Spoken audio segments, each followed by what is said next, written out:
আসসালামু আলাইকুম, welcome to my Facebook blog and YouTube channel. আশা করি সবাই ভালো আছেন। আমি যে কবুতরের ভিডিওটা দেখালাম, তো এখানে অনেক পুরনো জাতের একটা কবুতর আছে, আমি সেটা দেখাবো আপনাদেরকে। তো আপনারা এই ফাঁকে আমি কিছু কথা বলি, আপনারা আমাকে কমেন্টের মাধ্যমে সহযোগিতা করবেন যাতে আমি কবুতরগুলোকে সবসময় ভালো রাখতে পারি এবং সুস্থ রাখতে পারি। কবুতরগুলোকে সঠিক ট্রিটমেন্ট যদি না দিই তাহলে হয়তো কবুতরগুলা মারা যেতে পারে। এই জন্য আপনাদের কাছে সাজেশন চাই যে কোন সময় কী ট্রিটমেন্ট দিলে পরে কবুতরগুলো ভালো থাকে। তো আমি বেশি কথা বাড়াবো না। যদি ভিডিওটা ভালো লেগে থাকে তাহলে আমার পেজটা ফলো দিবেন, আর যদি ইউটিউব চ্যানেল থেকে যদি দেখে থাকেন তাহলে চ্যানেলটা সাবস্ক্রাইব করে দিবেন। তো আসেন বন্ধুরা, আমি সেই কবুতরগুলো দেখাই। অনেক পুরনো জাতের একটা কবুতর। এই কবুতরটার মিনিমাম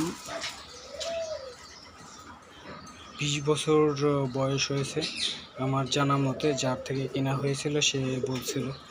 তো কবুতরটা অনেক পাওয়ারফুলি, এবং এটা হচ্ছে রেসার জাতের কবুতর।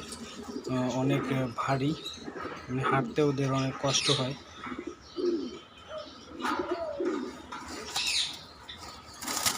ওয়েটটা অনেক, ওয়েট আছে অনেক।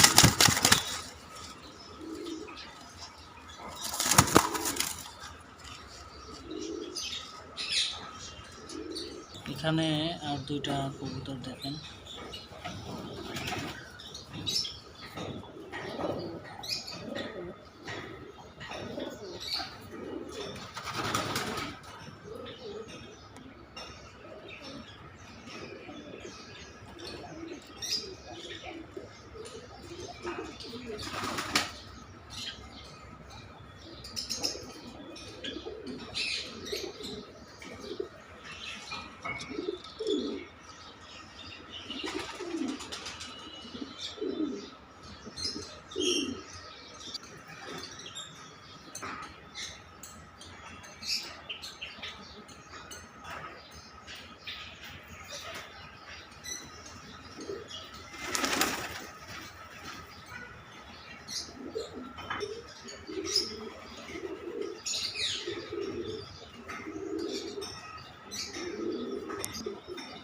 এই কবুতরটা ডিম দিবে অতি শীঘ্রই, এই জন্য বাসা থেকে সরতেছে না।